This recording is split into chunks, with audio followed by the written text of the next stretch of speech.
আসসালামু আলাইকুম আল কারীমে স্বাগতম।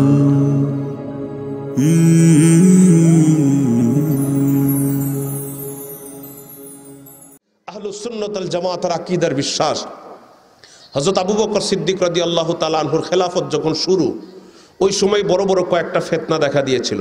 ওই দিকে আমি আপনাদেরকে নিয়ে যাব না। ফিতনায়ে রিদ্দত, মুরতাদ হওয়ার ফিতনা সবচেয়ে বড় ফিতনা ছিল। জাকাত, মুনকিরিনে জাকাত, জাকাত দেবে না, এদের ফিতনা মাথাচাড়া দিয়ে উঠেছিল। আবু বকর সিদ্দিক নরম মানুষ, গরম হয়ে গেছে, জাকাত দিবা না?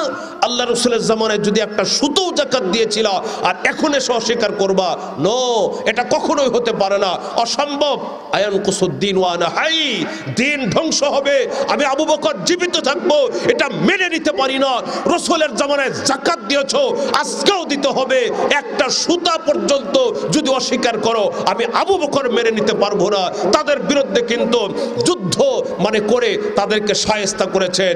এই ছিল 2 নম্বরের সবচেয়ে বড় ফিতনা। আর 3 নম্বরের বড় আরেকটা ফিতনা ছিল এই নবুয়তের দাবি করার ফিতনা। আবু বকর সিদ্দিকের কালেও কিন্তু অনেকে নবুয়তের দাবি করেছে, অনেককে মেরে ফেলানো হয়েছে, অনেকে মুরতাদ হয়ে দেশান্তরিত হয়েছে, অনেকে আবার নতুন করে বুঝে আবারও ফেরত এসেছে। কথা বুঝতে পেরেছেন কিনা বলেন? হাল শোনের একটা কথা আপনাদেরকে বলি, আমাদের বাংলাদেশেও কিন্তু ঘটছে, আমাদের বাংলাদেশেও এদের অনুসারী আছে। গোলাম আহমদ কাদিয়ানি, এটা কি সত্যি নবী, সত্য নবী না ভণ্ড আর প্রতারক? বলেন, গোলাম আহমদ কাদিয়ানি কি নবী না প্রতারক? হাত উঠায় বলেন কে কে স্বীকৃতি দেন। আলহামদুলিল্লাহ। গোলাম আহমদ কাদিয়ানি নবী না প্রতারক? ভণ্ড প্রতারক, ঠিক না ঠিক বললাম? এই গোলাম আহমদ কাদিয়ানি কিন্তু নবুয়তের দাবি করেছে, আমাদের বাংলাদেশেও কিন্তু তার অনুসারী আছে, ঠিক না ঠিক বললাম? বলেন।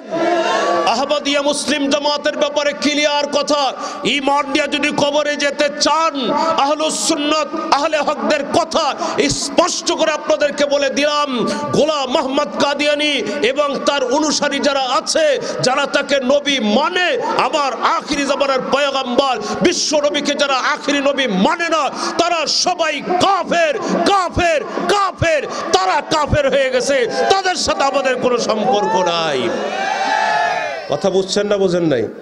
গোলাম আহমদ কাদিয়ানি, তাদের অনুসারী যারা আছে, তাদের সাথে আমাদের কোনো সম্পর্ক আছে? ওরা সংখ্যালঘু সম্প্রদায় বাংলাদেশে থাকবে। পঞ্চগড়ের ঘটনার দ্বিতীয়বার আমরা ঘটাতে চাই না এদেশে, ঠিক না ঠিক বললাম? বলেন। এ কথা সরকারকেও জানতে হবে, স্পষ্ট কথা। যারা এদেশের সংখ্যালঘু, তারা সংখ্যালঘু হয়ে এদেশে থাকবে, আমাদের ধর্মকে টানবে, আমাদের কিতাবকে টানবে। কোনো হিন্দু যদি তাদের গির্জাতে আমাদের কিতাব নিয়ে তারা পুজো করে, আমরা কখনো কিন্তু এটা ছাড় দেব না, ঠিক না ঠিক বললাম? বলেন। হিন্দুর কোনো গির্জাতে আমাদের কিতাব, তাদের কোনো উপাসনালয়ে আমাদের কিতাব যাবে না, গির্জাতে কিতাব যাবে না, কখনো কোনো উপাসনালয়ে কিতাব যাবে না, পবিত্র অঙ্গনে মসজিদে আমাদের কিতাব থাকবে। মুসলিম জামাত, আহমদিয়া মুসলিম জামাত, এদের কোনো নামধারী যে মসজিদ তারা করেছে, এই মসজিদে আমাদের কিতাব যাবে না, ব্যবহার করতে আমরা দেব না। ওরা মুসলমান নয়, দাবি করবে মুসলমান, আমাদের কিতাব ব্যবহার করবে, এর আমরা পক্ষপাতী নয়, আমরা দেব না, দেব না। আমাদের 1 ফোঁটা রক্তবিন্দু থাকা পর্যন্ত দিতে পারি না। কথাটা ঠিক দেবে ঠিক বলেছে? বলেন। 1 ফোঁটা রক্তবিন্দু থাকা পর্যন্ত দেবে না। দিন হেফাজত করার গুরু দায়িত্ব আল্লাহ আমাদের উপর দিয়ে গেছেন, তাওহীদবাদী আমরা যারা আছি আমাদের উপরে দিয়ে গেছেন। আমরা জীবদ্দশায় আমরা থাকা অবস্থায় দিনের ক্ষতি হবে, আল্লাহ এবং আল্লাহ রসুলের কাছে আমাদেরকে কড়ায় গন্ডায় হিসাব দিতে হবে, ঠিক না ঠিক বলেছি? বলেন। Hey there. Subscribe to my channel. And also press this bell icon, so you never miss any new updates, cause whenever we upload new video you will get a notification on your phone.